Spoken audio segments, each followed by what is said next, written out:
1 Samuel chapter 28. In those days the Philistines gathered their forces to fight against Israel. Achish said to David, "You must understand that you and your men will accompany me in the army." David said, "Then you will see for yourself what your servant can do." Achish replied, "Very well. I will make you my bodyguard for life." Now Samuel was dead, and all Israel had mourned for him and buried him in his own town of Ramah. Saul had expelled the mediums and spiritists from the land. The Philistines assembled and came up and set up camp at Shunem, while Saul gathered all Israel and set up camp at Gilboa. When Saul saw the Philistine army, he was afraid. Terror filled his heart. He inquired of the Lord, but the Lord did not answer him by dreams or Urim or prophets. Saul then said to his attendants, "Find me a woman who is a medium, so that I may go and inquire of her." "There is one in Endor," they said. So Saul disguised himself, putting on other clothes, and at night he and 2 men went to the woman. "Consult a spirit for me," he said, "and bring up for me the one I name." But the woman said to him, "Surely you know what Saul has done. He has cut off the mediums and spiritists from the land. Why have you set a trap for my life to bring about my death?" Saul swore to her by the Lord, "As surely as the Lord lives, you will not be punished for this." Then the woman asked, "Whom shall I bring up for you?" "Bring up Samuel," he said. When the woman saw Samuel, she cried out at the top of her voice and said to Saul, "Why have you deceived me? You are Saul." The king said to her, "Don't be afraid. What do you see?" The woman said, "I see a ghostly figure coming up out of the earth." "What does he look like?" he asked. "An old man wearing a robe is coming up," she said. Then Saul knew it was Samuel, and he bowed down and prostrated himself with his face to the ground. Samuel said to Saul, "Why have you disturbed me by bringing me up?" "I am in great distress," Saul said. "The Philistines are fighting against me, and God has departed from me. He no longer answers me either by prophets or by dreams. So I have called on you to tell me what to do."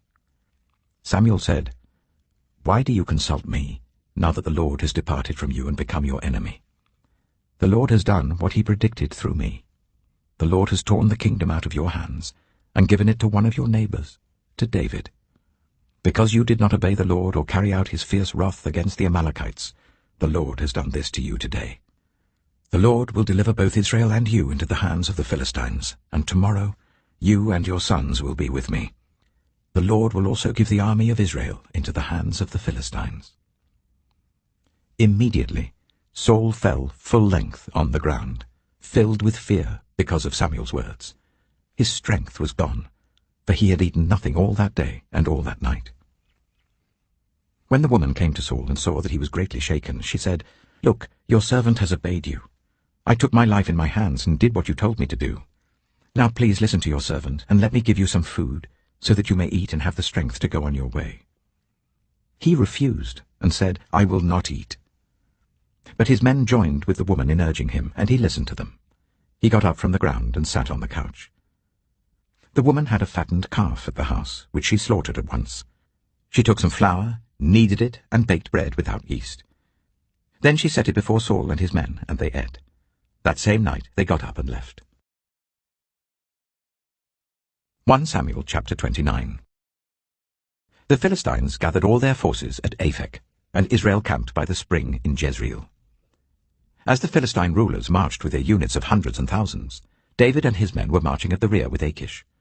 The commanders of the Philistines asked, "What about these Hebrews?" Achish replied, "Is this not David, who was an officer of Saul, king of Israel?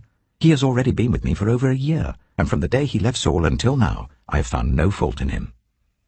But the Philistine commanders were angry with Achish and said, "Send the man back, that he may return to the place you assigned him. He must not go with us into battle, or he will turn against us during the fighting. How better could he regain his master's favor than by taking the heads of our own men? Isn't this the David they sang about in their dances? Saul has slain his thousands, and David his tens of thousands." So Achish called David and said to him, "As surely as the Lord lives, you have been reliable, and I would be pleased for you to serve with me in the army. From the day you came to me until today, I have found no fault in you, but the rulers don't approve of you. Now turn back and go in peace. Do nothing to displease the Philistine rulers." "But what have I done?" asked David. "What have you found against your servant from the day I came to you until now? Why can't I go and fight against the enemies of my lord the king?" Achish answered, I know that you have been as pleasing in my eyes as an angel of God. Nevertheless the Philistine commanders have said, he must not go up with us into battle. Now get up early, along with your master's servants who have come with you, and leave in the morning as soon as it is light." So David and his men got up early in the morning to go back to the land of the Philistines, and the Philistines went up to Jezreel. 1 Samuel chapter 30. David and his men reached Ziklag on the third day. Now the Amalekites had raided the Negev and Ziklag. They had attacked Ziklag and burned it, and had taken captive the women and everyone else in it, both young and old. They killed none of them, but carried them off as they went on their way. When David and his men reached Ziklag, they found it destroyed by fire, and their wives and sons and daughters taken captive. So David and his men wept aloud until they had no strength left to weep. David's 2 wives had been captured, Ahinoam of Jezreel and Abigail the widow of Nabal of Carmel. David was greatly distressed because the men were talking of stoning him. Each one was bitter in spirit because of his sons and daughters. But David found strength in the Lord his God. Then David said to Abiathar the priest, the son of Ahimelech, "Bring me the ephod." Abiathar brought it to him, and David inquired of the Lord, "Shall I pursue this raiding party? Will I overtake them?" "Pursue them," he answered. "You will certainly overtake them and succeed in the rescue." David and 600 men with him came to the Bezor valley, where some stayed behind. 200 of them were too exhausted to cross the valley, but David and the other 400 continued the pursuit. They found an Egyptian in a field and brought him to David. They gave him water to drink and food to eat, part of a cake of pressed figs and 2 cakes of raisins. He ate and was revived, for he had not eaten any food or drunk any water for 3 days and 3 nights. David asked him, "Who do you belong to? Where do you come from?" He said, "I am an Egyptian, the slave of an Amalekite. My master abandoned me when I became ill 3 days ago. We raided the Negev of the Kirithites, some territory belonging to Judah, and the Negev of Caleb, and we burned Ziklag." David asked him, "Can you lead me down to this raiding party?" He said, "Swear to me before God that you will not kill me or hand me over to my master, and I will take you down to them." He led David down, and there they were, scattered over the countryside, eating, drinking, and reveling because of the great amount of plunder they had taken from the land of the Philistines and from Judah. David fought them from dusk until the evening of the next day, and none of them got away, except 400 young men who rode off on camels and fled. David recovered everything the Amalekites had taken, including his 2 wives. Nothing was missing. Young or old, boy or girl, plunder or anything else they had taken, David brought everything back.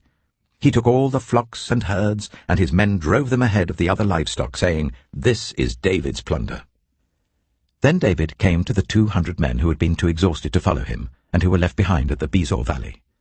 They came out to meet David and the men with him. As David and his men approached, he asked them how they were. But all the evil men and troublemakers among David's followers said, "Because they did not go out with us, we will not share with them the plunder we recovered. However, each man may take his wife and children and go." David replied, "No, my brothers, you must not do that with what the Lord has given us. He has protected us and delivered into our hands the raiding party that came against us. Who will listen to what you say? The share of the man who stayed with the supplies is to be the same as that of him who went down to the battle. All shall share alike." David made this a statute and ordinance for Israel from that day to this. When David reached Ziklag, he sent some of the plunder to the elders of Judah who were his friends, saying, "Here is a gift for you from the plunder of the Lord's enemies." David sent it to those who were in Bethel, Ramoth Negev, and Yattah, to those in Aroah, Sifmoth, and Eshtemoa, and Rachel, to those in the towns of the Jerahmeelites and the Kenites, to those in Hormah, Bor-Ashan, Athak, and Hebron, and to those in all the other places where he and his men had roamed. 1 Samuel chapter 31. Now the Philistines fought against Israel. The Israelites fled before them, and many fell dead on Mount Gilboa.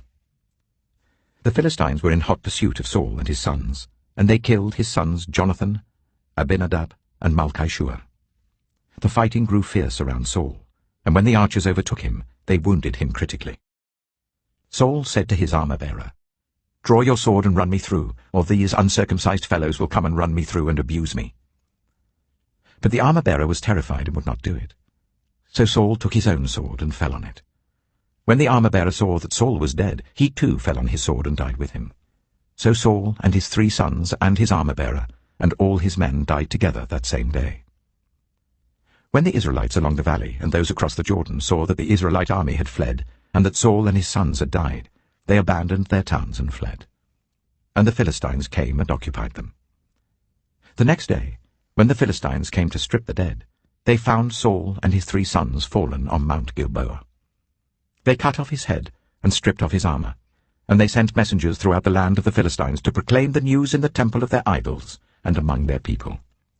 They put his armor in the temple of the Ashtoreths, and fastened his body to the wall of Bethshan. When the people of Jabesh-Gilead heard what the Philistines had done to Saul, all their valiant men marched through the night to Bethshan. They took down the bodies of Saul and his sons from the wall of Bethshan, and went to Jabesh, where they burned them. Then they took their bones and buried them under a tamarisk tree at Jabesh, and they fasted 7 days. Psalm 86. Hear me, Lord, and answer me, for I am poor and needy. Guard my life, for I am faithful to you. Save your servant who trusts in you. You are my God. Have mercy on me, Lord, for I call to you all day long. Bring joy to your servant, Lord, for I put my trust in you. You, Lord, are forgiving and good, abounding in love to all who call to you. Hear my prayer, Lord. Listen to my cry for mercy. When I am in distress, I call to you, because you answer me. Among the gods there is none like you, Lord. No deeds can compare with yours. All the nations you have made will come and worship before you, Lord. They will bring glory to your name. For you are great and do marvelous deeds. You alone are God. Teach me your way, Lord, that I may rely on your faithfulness. Give me an undivided heart, that I may fear your name. I will praise you, Lord my God, with all my heart. I will glorify your name forever. For great is your love toward me. You have delivered me from the depths, from the realm of the dead. Arrogant foes are attacking me, O God. Ruthless people are trying to kill me. They have no regard for you. But you, Lord, are a compassionate and gracious God, slow to anger, abounding in love and faithfulness. Turn to me and have mercy on me. Show your strength on behalf of your servant. Save me, because I serve you just as my mother did. Give me a sign of your goodness, that my enemies may see it and be put to shame. For you, Lord, have helped